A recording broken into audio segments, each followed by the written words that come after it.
Ada bentuk kendali yang tidak hadir dalam wujud ancaman ataupun paksaan. Ia bekerja sunyi, bersembunyi di antara pilihan yang tampak biasa. Tidak ada teriakan yang memaksa, tidak ada tangan yang menekan, hanya arus lembut yang membawa seseorang ke arah tertentu. Ketika ia berjalan, ia benar-benar percaya bahwa langkah itu lahir dari dirinya sendiri. Kekuatan semacam ini tidak pernah tampak kasar, karena justru tumbuh dari perasaan bebas. Setiap keputusan terlihat jujur, setiap langkah terasa tulus, seolah tak ada pengaruh luar yang ikut campur. Namun sesungguhnya, jalannya telah dipersiapkan, pikirannya telah diarahkan, hanya saja tanpa pernah ia sadari. Banyak orang bangga pada kebebasan yang mereka klaim milik sendiri, padahal kebebasan itu seringkali hanya ilusi. Mereka memilih bukan karena benar-benar merdeka, melainkan karena jalan yang lain sengaja dibuat terlihat gelap. Pada akhirnya, mereka melangkah mantap. Padahal keputusan itu sudah digiring sejak awal. Bahaya terbesar bukanlah paksaan yang terasa menekan, melainkan kendali yang tak terlihat. Saat seseorang percaya penuh pada pilihannya, ia akan melangkah lebih jauh tanpa ragu. Dan disitulah letak kekuatan yang paling dalam, kontrol yang tersembunyi. Namun justru lebih mengikat daripada rantai. Pada akhirnya, manusia hidup dengan keyakinan bahwa ia mengatur dirinya sendiri.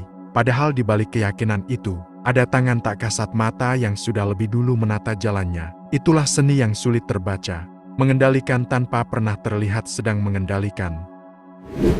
Bila kamu ingin benar-benar menggerakkan orang lain, jangan biarkan mereka merasa sedang diarahkan.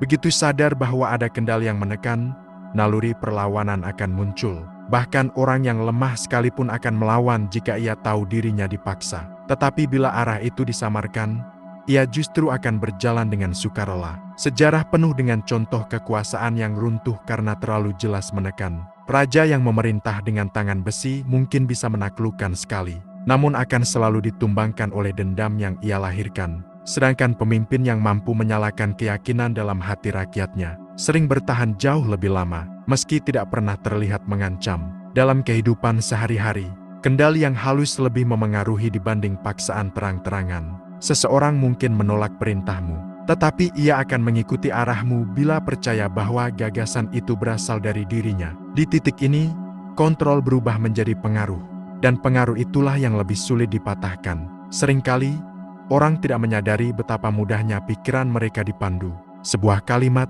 suasana, atau isyarat sederhana mampu menanamkan dorongan yang tampak alami.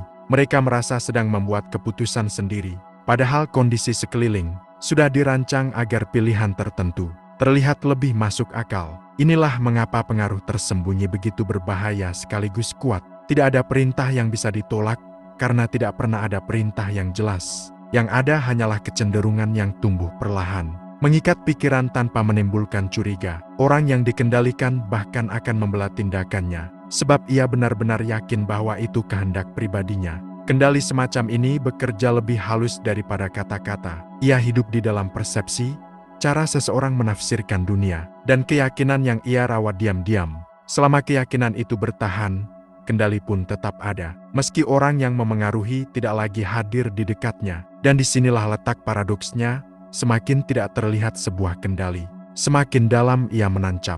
Karena apa yang tidak disadari, tidak mungkin dilawan. Maka seni sejati bukanlah membuat orang tunduk, melainkan membuatnya percaya bahwa tunduk itu adalah pilihan yang ia buat sendiri.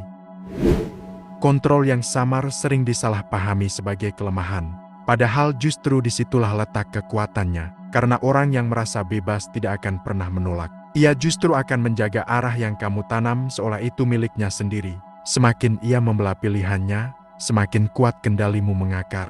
Tidak ada yang lebih meyakinkan daripada keyakinan yang tumbuh dari dalam diri. Itulah mengapa strategi paling halus adalah menanamkan benih, lalu membiarkannya tumbuh sendiri. Seseorang akan merawat gagasannya dengan sepenuh hati, meski gagasan itu sebenarnya hasil rancangan orang lain.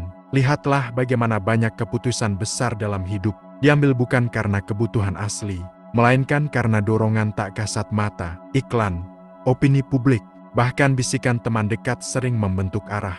Tanpa pernah terlihat sebagai paksaan, orang hanya sadar pada hasil akhirnya, tanpa pernah menelusuri jejak siapa yang menata jalan. Di dunia yang penuh kebisingan, kendali yang tenang justru lebih menembus. Orang mudah melupakan suara keras, tapi mereka akan selalu ingat perasaan yang ditinggalkan.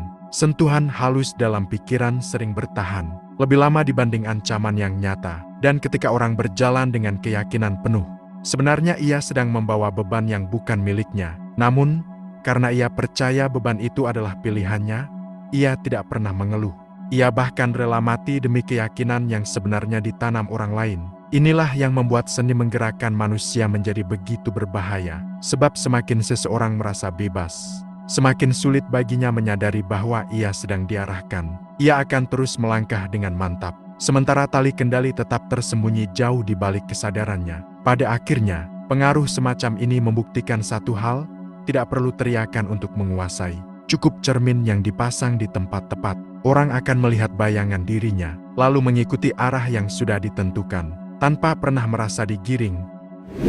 Jika kendali terang-terangan hanya melahirkan perlawanan, maka kendali yang samar justru membuka jalan menuju penerimaan. Seseorang akan lebih mudah diarahkan ketika ia merasa sedang mengambil keputusan sendiri. Dan inilah yang membuat pengaruh diam-diam lebih tahan lama dibanding tekanan yang nyata. Namun seni ini tidak selalu identik dengan manipulasi jahat. Ia bisa menjadi cara untuk menuntun orang pada kebaikan, tanpa membuat mereka merasa dipaksa. Karena tidak ada kebijaksanaan yang bisa ditanamkan melalui paksaan, hanya melalui kesadaran yang dibangunkan perlahan. Membiarkan orang lain merasa merdeka adalah bentuk penghormatan, sekaligus strategi. Sebab manusia hanya belajar dari keputusan yang ia yakini sebagai miliknya. Kamu boleh menunjukkan jalan, tapi biarlah mereka percaya bahwa langkah itu lahir dari hati mereka sendiri. Dalam hubungan apapun, entah persahabatan, cinta, atau kepemimpinan, kendali yang lembut akan selalu lebih diterima. Ia tidak membuat orang merasa terikat, justru memberi ruang untuk bergerak, dan dari ruang itulah lahir kesetiaan, yang jauh lebih dalam dibanding kepatuhan semu.